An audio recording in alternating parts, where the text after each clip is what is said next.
Hello, everybody, and welcome back to another episode of Always Almost There Day After Show. Today is day after show, and we have special guest Mr. Garrett here today. He's actually on that side of me. Special guest Mr. Garrett here today. Unfortunately, the other Always Almost There hosts were predisposed today. We tried to move it today so everyone would be more available than travel yesterday, but we got one. So that's pretty good. I was on a plane at this time yesterday, so happy we can make it. But Garrett, how are you? Thank you for coming. I am good. I am exhausted between 5 days of shows in a row from Arevalo, the Joel Cummins and Jason Hahn, and then 2 Goose and Fox, and then flying back yesterday. So I am good, but recovering. Me as well. What's good for recovery? A word from our sponsor. Eversio Functional Mushrooms are here to help right now, whether you are gearing up for a show, going to sleep afterwards, or recovering and restoring the day after. Using varieties like lion's mane, chaga, reishi, and more, Eversio concentrates the health benefits from these potent fruiting bodies into a supplement with a variety of applications. I take their lion's mane focus every morning and really enjoy the boost it gives me throughout the day. Order your Eversio today with code STORMSOUND15 for 15% off your order, available to ship anywhere in the US or Canada. I've also been taking the Rejuvenate one since yesterday, and it's definitely helping a little bit. it was a long 5 shows and 5 nights for sure. But it was fun, and so let's talk about Sunday's show. We ran into each other obviously many times over the weekend. We were in the same spot for both nights at Goose. Yep. It was very fun 5 days, and I think Sunday was an absolutely incredible way to cap it off. Tiny room after the big arena in Broomfield, and just so much fun. What were your thoughts going into Sunday before the show started? I was expecting like a standard like Madhuvan Arcadia, but like a standard Goose show, but just like getting there early and seeing how small the place was, and how amped everyone was. There was just a different vibe to it, in a good way. And it was awesome. Got there at around 3:00 in the afternoon, and was gonna just like go check out some spots in Boulder, but the line was already like 30 people deep. Lots of people with a finger in the air looking for tickets, but the community was pretty great. Like, people were trying to help each other get tickets. Some people had cardboard signs with like asking for a miracle, and when one person would get their ticket, they would pass the sign to another person. So yeah, it was really great. Conscious Alliance came out about an hour before, so people were able to donate their toys, and that moon skier poster is a pretty really cool poster. Didn't realize it was like a galaxy foil, which is really awesome. Did you grab one? I grabbed one. Of course. Yep. You're not a guy that misses out on grabbing prints, that's for sure. Oh, no. It was good. Yeah, very, very cool poster. I got I donated to the toy drive on Saturday and got one of their Goose posters, which I absolutely love, and I'm very excited to put up somewhere at some point. Yeah. But yeah, I agree. I totally was definitely expecting more of a standard show than we got. Just kind of be like, oh, we're going to play in this small venue. It'll be party time. Like, we'll get the Madhuvan, the Arcadia, what have you. Though I didn't have Arcadia on my fantasy picks. But what we got was, definitely exceeded my expectations. They didn't start on time, which I know you love. It was fine. There were no expectations for Sunday. That's good. They started earlier than Goose. Yeah, they were playing with house money, and yeah, I was hoping for a bit of an earlier start. You and I both had very early flights yesterday, but yes, we made it. So they open up the show with Yeti, Pumped Up Kicks Yeti. Interesting to see this sandwich come again so soon after just being played in October in Atlanta. But I thought it was a great way to open the show. Set the vibe.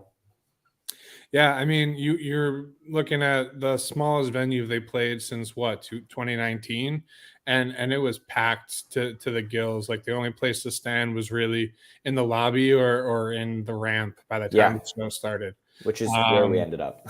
Yeah, and just like starting off with Yeti, you could just already feel the crowd energy. You had a lot of people who really love Goose in there, a lot less casual fans, Mm-hmm. more of the people that know the catalog. And Yeti just was a nice little dance party. Pumped Up Kicks was good. It's not my favorite cover they do, but it worked well in there to start off the show with a nice 20-minute Yeti Pumped Up Kicks sandwich. Yeah, get the crowd going a little bit. I don't know if you noticed, but Trevor seemed to be wearing like a 2019 outfit of his. Like I think that backwards hat was very, very 2019, and I don't think he's been wearing hats nearly as much the last couple of years. So that was something that stuck out to me. It was like, oh, it's like pre-pandemic Trevor up there in the small venue. It's kind of like an homage, if you will. And Peter mentioned that the last time they played at the Fox in June of 2019, they had like 40 people in the audience. So, pretty cool. Yeah, and it'd be remiss to move on without talking about Getty's light rig, because he did not have his normal rig that he's been using for Goose Miss and the Taboos tour and this year. Right. Apparently it was just some like random lights that he was able to get for the night. And he did really well with it. It was just too small of a venue to be able to support what they usually have. 100%. Yeah. This is also the first they played 10 consecutive arena shows, right? The eight Taboos and then the 2 Goosemas. And so now they're going into, this tiny theater that was really like, it was so small. Like for anyone who, this is a 600 capacity venue, which is 200 less people than were at Arabolo on Wednesday. So like just absolutely packed in. But yeah, it was so cool. The lights were definitely solid. Yes, smaller rig. I'm wondering if it was like, what they had in the venue, or he like just took some like pick and chose out of the greater Goosemas rig. Put a few smaller pieces in. But yeah, it did look really, really good. And then after the Yeti, you get the Jive 1, very, very solid. We hadn't gotten a Jive yet this weekend. I was personally hoping for a 2.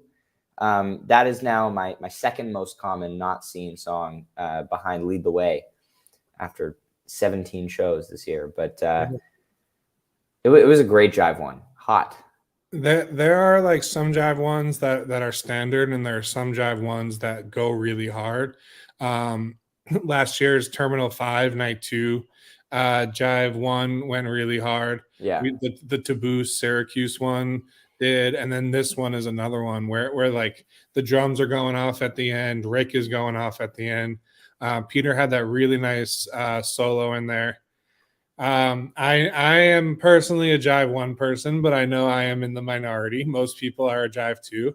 But you can be both. Jive 2 may be my favorite Jive, but I absolutely love Jive 1. The one from DC in March, where they do like it opens the show and they like just sit on the intro for like 5 minutes. Like just Rick and Peter just going back and forth trading solos, and it's great. But yeah, I love that too. Yeah. And then from there we get, first jam of the night. I feel like I was not expecting there to be, the strength of improvisation that we got on Sunday night. I was expecting it to be party show. We got someone in the chat, Incog Keller, saying 2019 Goose show with 2022 Goose power. Absolutely what it was. But I was expecting it to be more in the 2019 party show mode instead of having jams as well. But getting the OG Echo of a Rose for the first time since November 2021, I wanted to have Brian on the pod today because he asks me why I note the fast version of Echo and the slow version of All I Need every single time they play it. And that's why. Yeah. And that's why, because it's not the original version and they're going to play it again at some point, which they did. So I was, this is my first OG Echo. I was excited about it. And what a jam. Yeah. The last time I heard OG Echo was June 15th, 2021, which is probably the best Echo of all time. Yep. But this one was not too shabby. Right after the song, they go into this groove that was reminiscent of the February Louisville pancakes. Ooh, good connection. Oh, thank you. It's one of my favorite pancakes, so I listen to it quite often. But yes. Yeah, they do that groove and then they slow it down a bit, and and they had a really nice blissful, I guess, chord progression in there. And I didn't feel 17 minutes, but looking at the times on Nugs, it was about a Got few there. seconds shy. Yeah, it was a really great jam. Yeah, at this point, I was in the weekend. I was already really worried about where everything was going to slot into my playlist and my rankings. And as this show's unfolding, and they're like, "Oh my god!" I was expecting like maybe one from tonight. Now there are like at least two that I have to worry about. So, I but think yeah, this echo there's was three. awesome. Yeah, this echo was awesome. Like, there's that time after that initial like rocking jam that they get into, where it kind of fades a bit, and Spuds brings back the like the echo beat, and it's like, okay, maybe it's just going to be a quicker one, as a lot of the OG echoes were. Because with OG Echo, the first jam was usually just like a Rick guitar solo, and then the second jam was where they would really get into it. But with Yep. the fast version this year, it's been very first jam heavy, obviously, except for like the February Portland version. But last night, yeah, they just kept going and pushed into this beautiful, blissful space. It was phenomenal, absolutely, absolutely phenomenal. And I really, really enjoyed it. I just wrote my review of it this morning. But Peter's organ playing this weekend has been really cool, because a lot of the time when Peter plays organ with Goose, he's using it for like big peaky jams, the soaring, whatever, or a song where he usually plays organ. But seeing in the Wisteria from Friday night and in the Echo from Sunday night, we're getting this like reverb heavy percussive organ sound where he's leading more on it. And I just absolutely loved it in this jam. Yeah, and I could be wrong on this, but I feel like most Goose jams before the Taboo Store was Rick soloing with Peter just really Comping, behind yeah. it. But I feel like since the Boost Tour, especially these last three shows, we saw a lot more of Peter taking solos 100%. during jams. And it's a really cool progression to see there. And it's starting to change it up a little bit for Goose. Yeah, and I definitely, he's taken solos in jams before, but I definitely feel like his solos aren't just solos anymore. He's leading, he's giving ideas to Rick and to the rest of the band, so Yeah.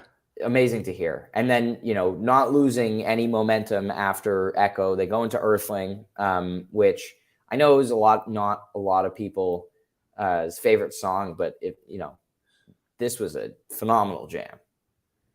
Yeah, but even right before Earthling or Alien, it seemed like something was off with the set list, because Peter and Rick just like turned to each other like, "What should we play?"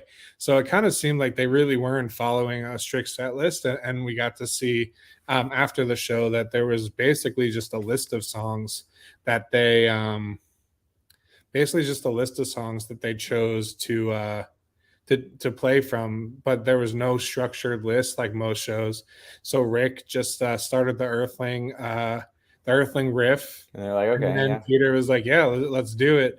It's one of those songs where like the first version I ever heard was, or the first version I heard live was one with Greg Knight, which is an incredible version. Yes. And there was a lot of just versions with the like start stop and The conducting, like, and yeah. and the conducting.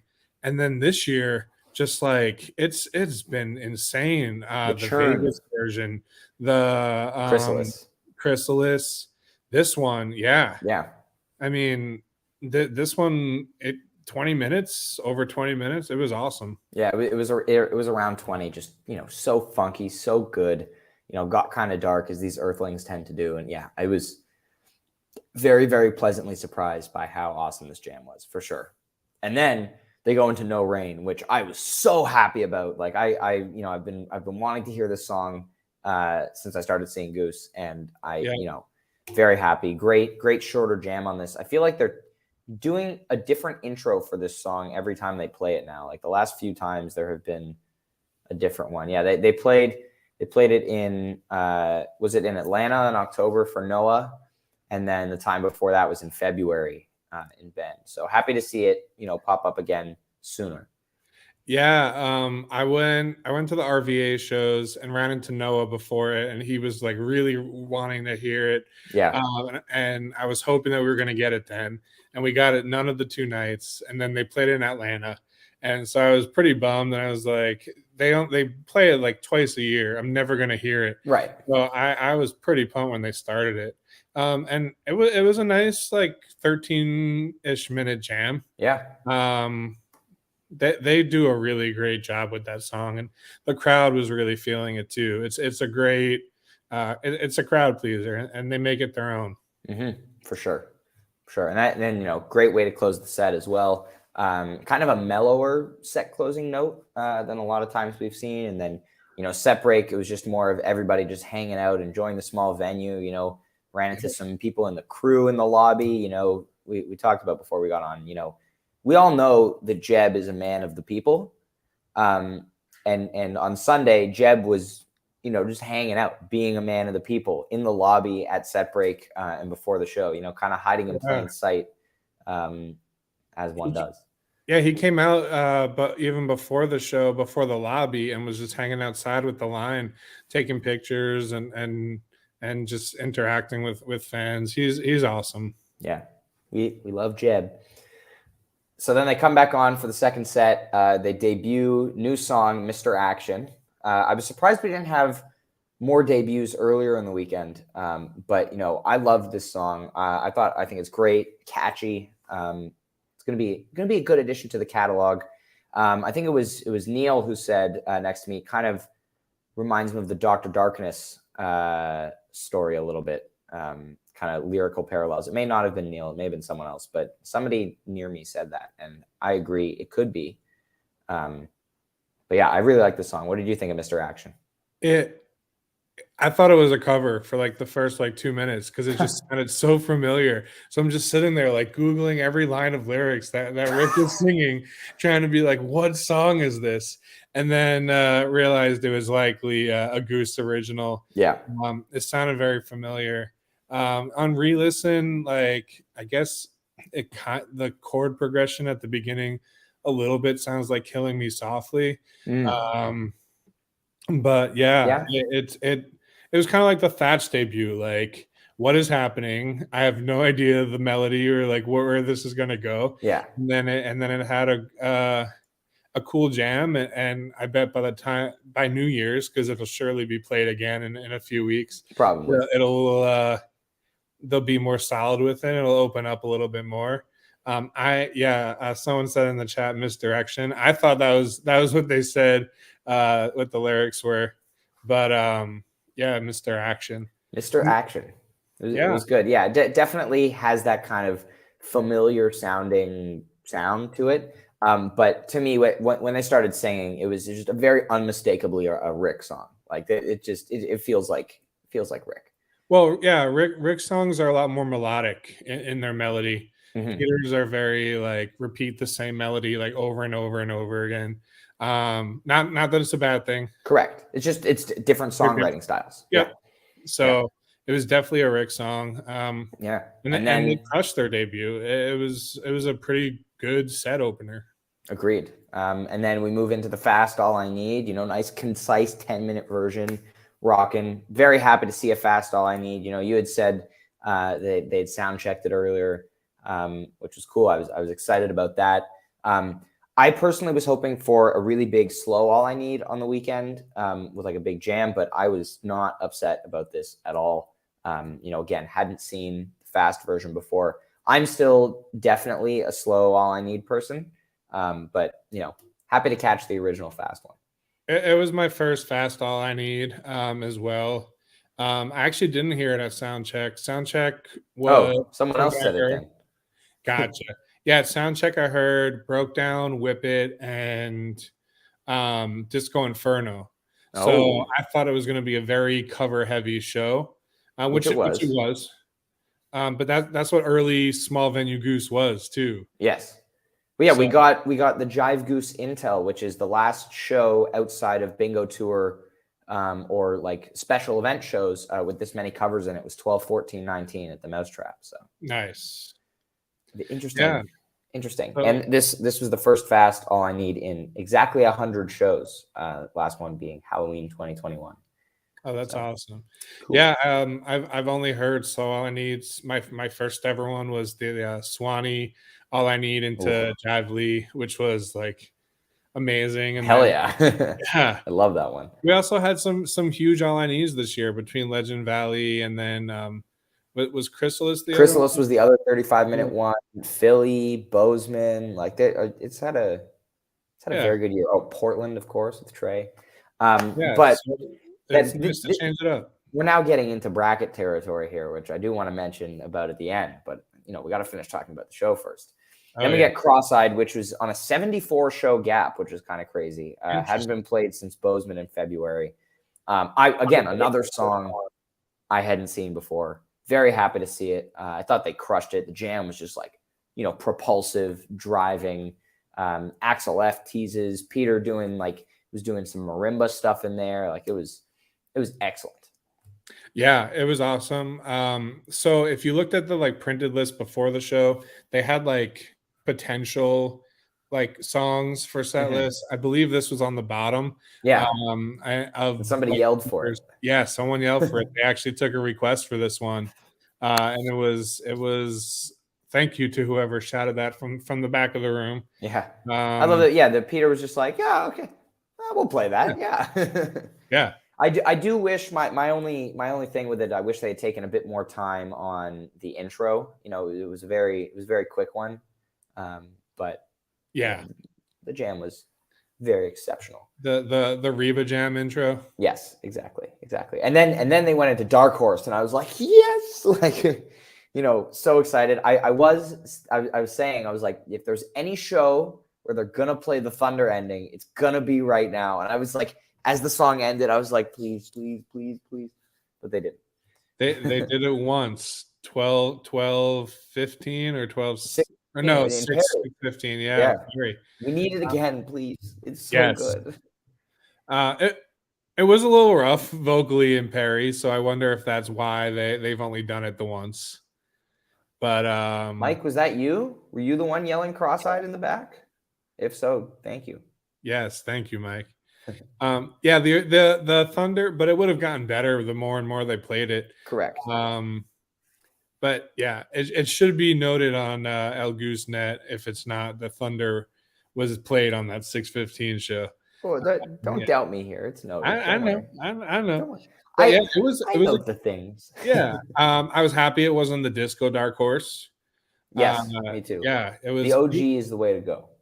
Yeah, the Thunder sounded a little different in the jam, which was great, and yeah, they brought it home. It was a good dark horse, and it fit very well coming out of that cross-eyed. 100%. Yeah. Again, Peter hitting the marimba again a little bit in that jam, but yeah, nice like half tempo, like funky part to the jam. And then they hit into the usual ending, which was excellent. Very happy for it. And then Whip It, which was fun. My second Whip It.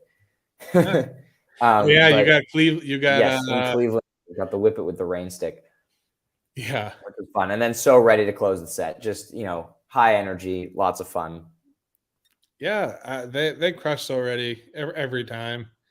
Um, They still do. still team slow, Of course. but Let's not doubt that. Haps yeah, Haps turned to me, as I was like dancing So Ready. He was like, see, Team So. And I was like, well, like, I can enjoy myself without being Team So. Like, I'm exactly, not, make no mistake. exactly. Mhm. But yeah, it was good. And then the encore, which, very interesting. I think we'd both seen El Greg the Wise on Twitter and making his his request. And the nice thing was, he said he would donate $1,000 to Conscious Alliance if they played El Meg, but then he said he would donate the $1,000 regardless of whether they played it or not, which was amazing. So, like, thank you, El Greg the Wise, for supporting. It was really nice of Goose to, shout him out, be like, all right, we saw this. Here you are, because I hadn't seen El Meg yet. So I was happy to get one. Oh, nice. Yeah, it was a good Elmeg. I mean, it was a succinct Elmeg, Mm-hmm. but sometimes that's okay. Yeah, they Like don't all need to be 20 minutes long. exactly. Like the song is just it's a great It's a song. great song. Yeah. Um, yeah, so super happy to get that. I thought they were just going to close out the show with that, just like a nice long, like 20, 25 minute LMAG. But when it was short and looking at the time, like there was definitely time for a few more. Yes. And yeah. I had no idea what curfew was going to be, but that broke down was one you had let me know that they sound checked, and I was so excited about that. And so when they introed it, I was like, yes. Very, very happy to hear that cover. It's just Yeah. an incredible song. Rick sounds so good singing it. They did it at Legend Valley in 2021, and he sang it with Phil and Friends in October, and it's just so good. Oh yeah, Rick's voice is perfect on that song, and this came from a fan request as well. Yes. The whole encore was fan requested from the postcards that were sent in Yeah. after Red Rocks. Except for the El Greg the Wise. Yeah, but that was still fan requested. So it's true. It was all fan requests, but yeah, it was cool to see them use the postcards because I don't know if they really advertised like, because it was like, let us know what you want for Goosemas. And I think, most people, including me, were just kind of like, oh, it's like a, fun shtick, like won't really be anything. But it was nice of them to pull a couple of those. And then, after Broke Down, getting the nice Disco Inferno closer, which was fun. That's a Jive Goose favorite right there. And he's not here to refute that. Oh, gotcha. I'm picking up what you're putting down. Yeah, I mean, it was just a bonus. Like if the encore ended after Broke Down Palace, perfect. Yeah, This exactly. Inferno, it was fun. That got the crowd going. It was fun. Yeah, the band was very, very having a blast. I know you can tell Peter loves singing that one. It was great. It was a great. It was a great way to close. The show, the weekend. My 17th Goose show this year after seeing none before. Like it was pretty cool. Yeah, I'm very excited. Are you doing Cincy? I am doing Cincy. All right. It'll be number 29 and 30 on the year. That's pretty good. In a year where they played like 80 something shows, hitting 30 of them it's very impressive. Thank you. Yeah, very impressive. But yeah, we are going to be doing, I believe right now we're going to be doing one day after show for both New Year's runs. We will be on January 1st, so join us on New Year's Day. I will be listening to both shows as I travel home from Fish in New York, likely. So awesome. Getting ready in time for the pod on that day. But this was a great way to end the weekend. It was so much fun. I'm very happy we got to hang out as much as we did. It was just, great crew every night that we had. And it's great meeting so many people from Twitter, like that you interact with on a day-to-day basis, and realizing they're real humans. Yeah, it's like, wait, these people aren't just names on a screen. Like they exist. But and then Chop had that awesome meetup earlier in the week. It was just a great weekend. Yeah, it was great. And so I'm really excited to see what the band does for Cincy, because we've seen so much growth already. And then we've got, Playing in the Sand in January, and then, a break for like 2.5 months, pretty much. Like the next show after that is Okeechobee in March. So, maybe they're going to record another album, something like that. Well, let's hope. Let's see what happens. And also, anybody didn't see on social media today, or if you are listening to this after the fact, it's almost bracket season. As we talk about this on every single episode of the podcast, but it's almost bracket season, and we are crowd seeding the bracket this year. Last year we just did the 5 of us from Always Almost There. We ranked it and we seeded the bracket, but this year we are crowd seeding. Head over to ryanstorm.substack.com or look at any of the Always Almost There social channels for a link to a Google form where you can receive a spreadsheet where you can rank your top 64 jams. If you don't have a top 64, we do ask that you rank at least 32. But rank your top jams of the year. You will be included in a weighted average system, which is in a very handy spreadsheet that is the same spreadsheet used by the Fish Jam of the Year brackets. And that will throw everything into the top 64 rankings, and we will make the bracket from there. Now, Garrett, you may be wondering, How can I do this when they haven't played all of the shows in the year yet? How, Ryan? Please tell me. Well, I'm glad you asked. We want to open it up now so everyone has time because obviously a lot of shows to digest from this year. And the rankings are going to be due at 11:59 p.m. Eastern on January 3rd, which means you have a few days to put in your Cincinnati rankings. Just nice little write-in down at the bottom. And if there's any jam on the list that we have provided that you think deserves a spot, write it in. Very exciting. Garrett, will you be submitting a list? Yeah, and there's plenty from the last few days that will be added. Me too. I've been puzzling that out.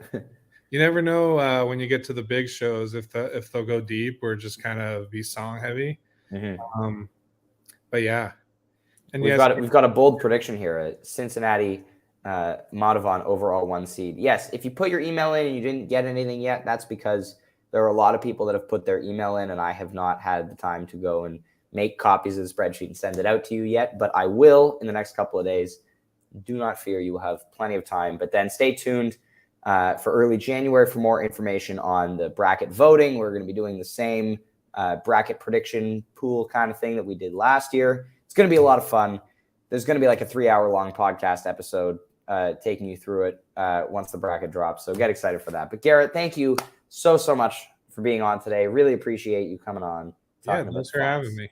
Yeah. And, obviously we're going to have you on again soon. And reminder to everybody, if you're going to spring tour shows, those are months away, but start thinking about if you want to be a guest on a day after show, because we love that. Bold prediction from Neil. He thinks 6 hours on the bracket episode. It might happen. Well, we will see everybody in a couple of weeks. Have a great holiday season. Whatever shows or webcasts you are enjoying for New Year's, enjoy that.